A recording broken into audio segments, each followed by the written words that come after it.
جس راہ چل دیے ہیں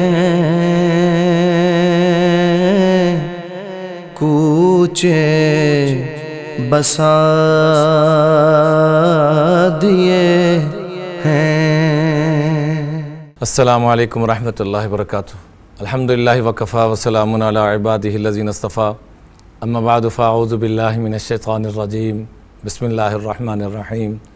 قل ان کنتم تحبون اللہ فاتبعونی یحببکم اللہ ویغفر لکم ذنوبکم واللہ غفور الرحیم۔ صدق اللہ العظیم۔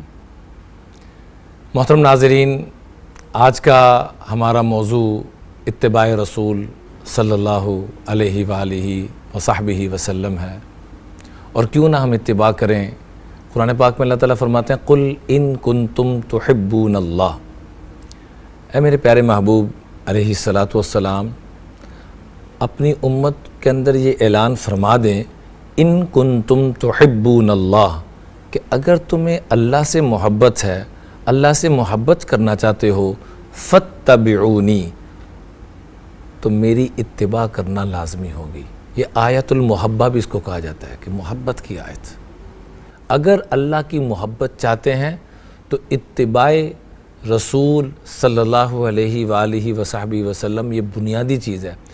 قرآن پاک کے اندر نا آپ کو کچھ چیزیں اکٹھی جوڑا جوڑا نظر آئیں گی کہ بھئی ایک کر لیا دوسرا نہ کیا تو کام نہیں چلے گا۔ جیسے انشکر لی ولی والدیک، اللہ کہتے ہیں جیسے میرا شکر ادا کرنا ضروری ہے، اسی طرح والدین کا شکر ادا کرنا بھی ضروری ہے۔ اقیم الصلاۃ وآتوا الزکاۃ، نماز قائم کرو، زکوٰۃ ادا کرو۔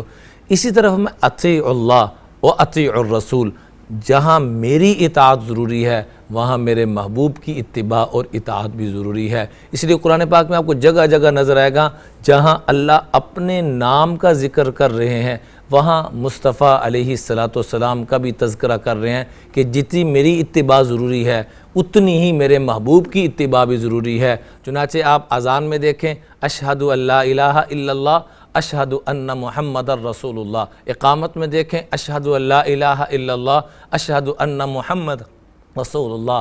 آپ جنت کے فرنٹ پہ دیکھیں، امام الانبیاء نے فرمایا میں جنت میں گیا تو وہاں کیا دیکھا، دخلت الجنہ فرأیت فی عارضۃ الجنۃ مکتوبا ثلاثۃ اسطر بالذہب، جنت کے فرنٹ پہ 3 سطریں بڑی بڑی لکھی ہوئی، السطر الاول لا الہ الا اللہ محمد الرسول اللہ۔ رب نے ہر جگہ اپنے محبوب کا تذکرہ کر کے اس بات کی طرف رہنمائی کر دی کہ جہاں میری ماننا ضروری ہے وہاں میرے مصطفیٰ کی اتباع اور ماننا بھی اتنا ہی ضروری ہے۔ قرآن میں اٹھا کے دیکھیے من یطع اللہ ورسولہ من یشاقق اللہ ورسولہ فأذنوا بحرب من اللہ ورسولہ احب الیکم من اللہ ورسولہ لا الہ الا اللہ محمد الرسول اللہ۔ اللہ کے محبوب علیہ الصلاۃ والسلام کی اتباع سب سے بنیادی شرط ہے۔ تعصل الہ وانت تظہر حبہ ھذا محال فی القیاس بدیع لو کان حبک صادقا لاطعتہ ان المحب لمن یحب مطیع۔ فرمایا دعویٰ محبت کا کرتے ہو اور نافرمانی کرتے ہو، ھذا محال فی القیاس بدیع، یہ عقل میں آنے والی بات نہیں ہے۔ اگر تم اپنی محبت میں سچے ہو تو آقا علیہ الصلاۃ والسلام کی اتباع کر کے رب کی مان کے دکھاؤ۔ اگر تم کامیاب ہونا چاہتے ہو تو متبع رسول ہونا پڑے گا۔ غلامی رسول میں صرف موت ہی قبول ہے میرے عزیزوں، زندگی قبول نہیں، اٹھنا ویسا قبول نہیں، جاگنا ویسا قبول نہیں، کمانا ویسا قبول نہیں۔ ان کی اتباع کو جو ہر جگہ کرے گا غلامی رسول کی موت ہر ایک کو ملے گی۔ یہ کائنات کا سب سے بڑا تحفہ، اور ہم حرام چھوڑے بغیر، آقا کی اتباع کیے بغیر، اپنی خواہشات کی اتباع کرتے ہوئے ہم کہتے ہیں غلامی رسول میں موت نصیب ہو جائے، کائنات کا سب سے بڑا تحفہ، اور ہمیں مفت میں نصیب ہو جائے، نہیں ہو سکتا۔ اتباع رسول کی موت اسی کو آئے گی جس کی زندگی اتباع رسول کے اندر گزرے گی۔ اس لیے قرآن پاک نے صاف کہہ دیا ان کنتم تحبون اللہ فاتبعونی، اللہ سے محبت کرنا چاہتے ہو، اللہ کے کاغذوں میں اللہ کے فرما بردار بندے بننا چاہتے ہو تو کیا کرو، فاتبعونی، میرے محبوب کی اتباع میں آ جاؤ، ما آتاکم الرسول فخذوہ وما نہاکم عنہ فانتہوا، جو میرے محبوب حکم کریں اس کو پورا کرو، جس سے روک دیں اس سے رک جاؤ، ما آتاکم الرسول فخذوہ وما نہاکم عنہ فانتہوا۔ ایک اور جگہ کیا فرمایا، فلیحذر الذین یخالفون عن امرہ ان تصیبہم فتنۃ او یصیبہم عذاب علیم، قبل اس کے کہ تمہارے اوپر دردناک عذاب آ جائے یا آزمائشوں کے انبار لگ جائیں، رک جاؤ ان چیزوں سے جن چیزوں سے میرے محبوب علیہ السلام تمہیں آ کے احکامات دے رہے ہیں، رہنمائی کر رہے ہیں، ان کی غلامی میں آ جاؤ، ان کی اتباع میں آ جاؤ۔ اس لیے آپ نے فرمایا من احیا سنتی فقد احبنی، جو میری سنتوں کو زندہ کر رہا ہے یہی حقیقت میں میری اتباع کر رہا ہے، ومن احبنی کان معی فی الجنہ، اور جو مجھ سے محبت کرے گا وہ جنت میں میرا ساتھی ہوگا۔ حضرت سبحان اللہ قربان جائیں، کیا فرمایا کہ حدیث پاک میں آپ علیہ السلام نے کل امتی یدخلون الجنۃ الا من ابا، میرے سارے امتی جنت میں جائیں گے سوائے اس کے جو انکار کرے۔ تو صحابہ نے بڑے حیرانگی سے عرض کیا، قالوا یا رسول اللہ ومن یأبا، کون ہے جو انکار کرے؟ آپ نے فرمایا من اطاعنی دخل الجنہ، جو میری اتباع کر رہا ہے وہ حقیقت میں جنت کے جانے کے عمل کو کر رہا ہے، جنت میں جانے والا عمل کر رہا ہے، ومن عصانی فقد ابا، اور جو میری معصیت اور نافرمانی کر رہا ہے، جو میری اتباع پہ نہیں آ رہا، وہ گویا کہ جنت میں جانے کا انکار کر رہا ہے۔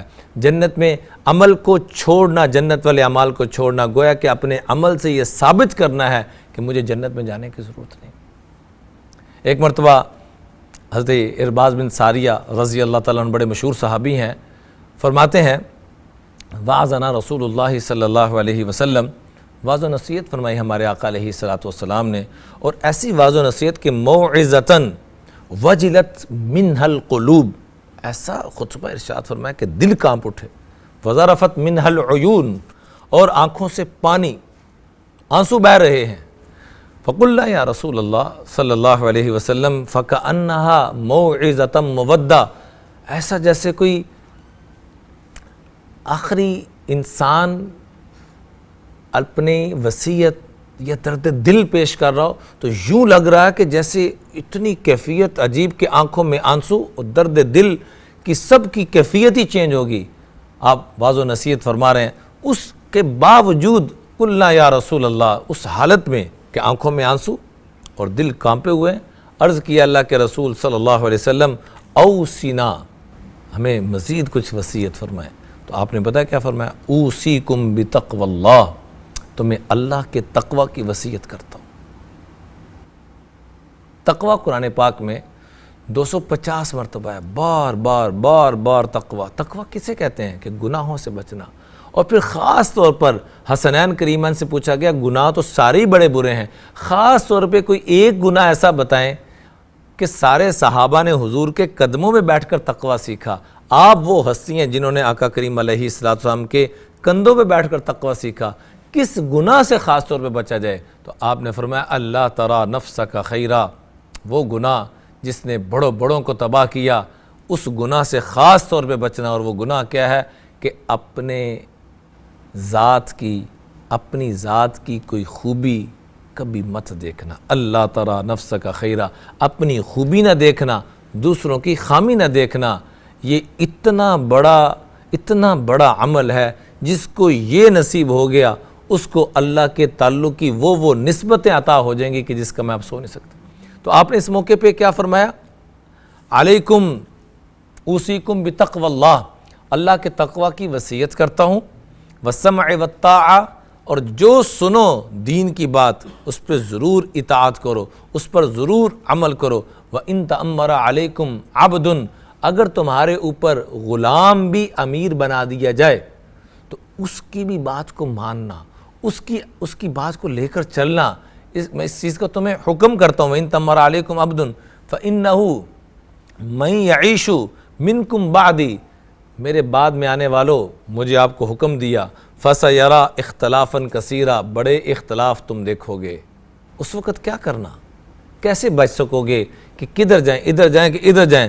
تو فرمایا دو چیزوں کو سامنے دیکھنا، علیکم بسنتی، میری سنتوں کو، میری اتباع کو، اور جو میرے خلفاء راشدین المہدیین وسنت الخلفاء الراشدین المہدیین، علیکم بسنتی وسنت الخلفاء الراشدین المہدیین، میری سنتوں کو لازمی پکڑنا اور خلفاء راشدین کی سنت کو لازمی پکڑنا، یہ دو چیزوں کو لازم کر لینا، میری اتباع اور میرے خلفاء راشدین المہدیین کی اتباع، یہ تمہیں دنیا آخرت کی نجات اور رحمتوں اور برکتوں کا ذریعہ بنیں گے۔ تمسکوا بہا وعضوا علیہا بالنواجذ، اس کو لازم پکڑ لینا اور اس سے کبھی غفلت اور سستی کا مظاہرہ نہ کرنا اس کام سے، تو تمہیں دنیا آخرت کے خیریں اور بلائیں اور برکتیں عطا فرمائیں گے۔ اتباع رسول کی اتنی برکت ہے، اور فرمایا ایاکم محدثات الامور، بدعات سے اپنے آپ کو بچانا، بدعات سے اپنے آپ کو بچانا، کل بدعۃ ضلالہ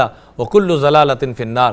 حضرت انس رضی اللہ تعالیٰ عنہ، سبحان اللہ، قربان جائیں، عجیب خوبصورت واقعہ آپ حضرات کی برکت سے اللہ تعالیٰ نے ذہن میں ڈالا۔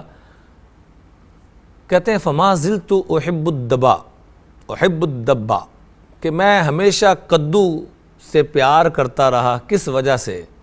کہ جب سے ان آنکھوں نے منذ رأیت رسول اللہ صلی اللہ علیہ وسلم یحبہ، جب سے ان آنکھوں نے آقا کریم کو دیکھا کہ وہ کدو کو چن چن کر تناول فرما رہے ہیں، اس وقت سے کدو میرے کاغذوں میں سب سے محبوب غذا بن گئی، کہ میرے آقا علیہ الصلوۃ والسلام نے اس کو پسند کیا، تو وہ بھی اس اتباع کے اندر اسی غلامی کو سامنے رکھتے ہوئے اس کو لے کر چلنا شروع ہو گئے کہ میں بھی کدو سے پیار کروں گا، میرے آقا کو یہ پسند، مجھے بھی یہ پسند۔ یہ اتباع کا عالم تھا۔ حسن بصری رحمۃ اللہ علیہ فرماتے ہیں کہ کانا علامت حبہم للہ، اللہ سے محبت کی نشانی 100 باتوں کی، 100 نشانیوں کی ایک نشانی بتاؤں؟ پوچھا کہ حضرت وہ کیا؟ یہ تابعین کے سرداروں میں سے آتے ہیں۔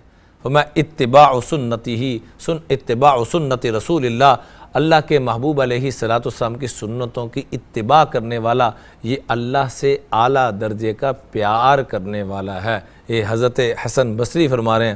اور کان ابن عمر رضی اللہ تعالیٰ عنہما، حضرت عمر فاروق رضی اللہ عنہ کے جو بیٹے ہیں ابن عمر، ان کے متعلق آتا ہے کہ یتتبع آثار رسول اللہ، اللہ کے رسول علیہ الصلوۃ والسلام کی یوں تابعداری کرتے تھے، حتیٰ انہ کان اذا مر بشجرۃ، کہ امام الانبیاء کسی درخت کے پاس سے گزرے اور یوں سر نیچے، قد مر بہا رسول اللہ صلی اللہ علیہ وسلم، کہ وہاں سے اللہ کے محبوب گزرے، وتأتأ رسول اللہ رأسہ، اور امام الانبیاء نے اپنا سر مبارک کہ ٹہنی وغیرہ کو لگی یوں جھکایا، تو فعل ذلک، ابن عمر بعد میں وہ درخت کی وہ ٹہنی وہاں نہیں ہے، پھر بھی وہاں سے گزر رہے ہیں تو سر کو جھکا رہے ہیں۔ اور یہی حال ان کے والد محترم سیدنا عمر فاروق رضی اللہ تعالیٰ عنہ، ایک مرتبہ امام الانبیاء کے پیچھے پیچھے چل رہے ہیں اور ایک چھوٹی سی کھائی آئی، تو امام الانبیاء نے جیسے کراس کی، وہ دیکھ رہے ہیں لیکن پراپر دیکھ نہ سکے، بیچ میں کوئی سواری آ گئی یا کیا معاملہ ہوا، تو عرض کیا، اللہ کے محبوب علیہ السلام جب دیکھا کہ عمر ایک طرف کھڑے ہیں، کہا عمر کیا ہوا؟ کہ اللہ کے رسول علیہ الصلوۃ والسلام، میں دیکھ رہا تھا لیکن پراپر دیکھ نہ پایا کہ آپ نے کھائی کو کیسے کراس کیا، میں ویسے ہی کرنا چاہتا ہوں۔ تو سبحان اللہ، قربان جائیں، ان کی اس اتباع کے شوق کو دیکھ کر امام الانبیاء واپس تشریف لائے اور پھر اس کو عبور کیا، کراس کیا، پھر ویسے ہی سیدنا عمر فاروق رضی اللہ تعالیٰ عنہ نے اس کو ویسے ہی کراس کیا۔ اللہ تعالیٰ ہمیں بھی ان حضرات کی اتباع، غلامی، جیسے انہوں نے اس ترتیب کو اپنایا، اللہ ہمیں بھی اس کی توفیق عطا فرمائے۔ اتباع رسول صلی اللہ علیہ وسلم، اس کو ان سے پوچھے جنہوں نے قربانیاں کی۔ حبیب بن زیاد رضی اللہ تعالیٰ عنہ ایک دفعہ مسلمہ کذاب کو دعوت دینے کے لیے گئے، وہ کہنے لگا ان کی اتباع چھوڑ دو، میری اتباع میں آ جاؤ، اتشہد انی رسول اللہ، کیا تم گواہی دیتے ہو کہ حضور رسول ہیں؟ تو کہا اشہد ان محمد رسول اللہ، تو کہا اتشہد انی رسول، میرے بارے میں گواہی دے دو اور اس اتباع میں آ جاؤ، تمہیں یہ نعمتیں ملیں گی۔ تو کہنے لگے لا اسمع، مجھے آواز نہیں آ رہی، تو کیا کہہ رہا ہے؟ تو اس نے جلات کھڑے کیے ہوئے تھے اور نظر بھی آ رہا تھا، ادھر بھی کہ اگر انکار کیا اس کی اتباع کو، کہہ رہا ہے حضور کی اتباع کو چھوڑ دو، میری اتباع میں آ جاؤ۔ ایسے صحابہ عاشق اور متبع رسول تھے، کہنے لگے کہ مجھے تو تیری آواز ہی نہیں آ رہی، اتباع، تابع داری اور تیرے بارے میں گواہی دینا تو بڑی دور کی بات ہے۔ اس نے جلاد کو کہا تو ان کا دایاں بازو کٹوا دیا، پھر یہی سوال یہی جواب تو پورا بائیں طرف کی مخالف سمت کی ٹانگ کٹوا دی، پھر یہی سوال یہی جواب کہ حضور کی تابع داری، حضور کی شہادت کو چھوڑ دو اور میری شہادت اور میری تابع داری میں آ جاؤ، میری اتباع کر لو، نہیں مانے، یہ والا بازو کٹوا دیا، پھر یہ والی ٹانگ کٹوا دی، دونوں کان کٹوا دیے، ناک کٹ گیا، اور وہ ڈٹا ہوا ہے کہ میری اتباع میں اور میری گواہی دے دو۔ اب ہمت نہیں تھی پورا کلمہ پڑھنے کی، پہلے تو ہر موقع پہ یہی کہتے رہے اشہد ان محمد رسول اللہ، اشہد ان محمد رسول اللہ۔ آپ نے بھی میرے ساتھ مل کر پڑھنا ہے جو آخری جملہ انہوں نے ارشاد فرمایا، کیا اللہ مجھے آپ کو اور حضور علیہ السلام کے ہر غلام کو، ہر امتی کو وہ پڑھنے کی توفیق عطا فرمائے۔ کیا کہا؟ اب ہمت نہیں تھی، خون ہر طرف سے اتنا بہہ چکا تھا کہ آخری سانسیں چل رہی ہیں، اور زبان سے حضور کی اتباع، حضور کی غلامی، شہادت اور ختم نبوت کو یوں پیش کیا، محمد محمد محمد محمد محمد محمد محمد محمد صلی اللہ علیہ وآلہ وصحبہ وسلم، حتیٰ ففاضت روحہ، حتیٰ کہ روح پرواز کر گئی، لیکن حضور کی غلامی کا تذکرہ نہیں چھوڑا۔ ماں کو جب بتایا گیا کہ تمہارے بیٹے کا یہ معاملہ ہوا ہے تو ماں بھی اتباع رسول، غلامی رسول اور ختم نبوت کے اوپر اپنی جانوں کو نچھاور کرنے والی تھی، فوراً بول اٹھی، الہٰذ اليوم ارضعتہ، الہٰذ اليوم اعددتہ۔ رب کعبہ کی قسم، اسی دن کے لیے تو اپنے بچے کو دودھ پلایا تھا، اسی دن کے لیے اپنے بچے کو بڑا کیا تھا۔ اللہ ہمیں بھی اتباع رسول کامل درجے میں نصیب فرمائے کہ ہر موقع پہ یہ دیکھیں کہ میرے آقا علیہ السلام کی کیا سنت مبارکہ ہے۔ اللہ مجھے آپ کو، پوری امت کو اس ماہ مبارک کی برکت سے اتباع کامل نصیب فرمائے۔ جس راہ چل دیے ہیں کوچے بسا دیے ہیں،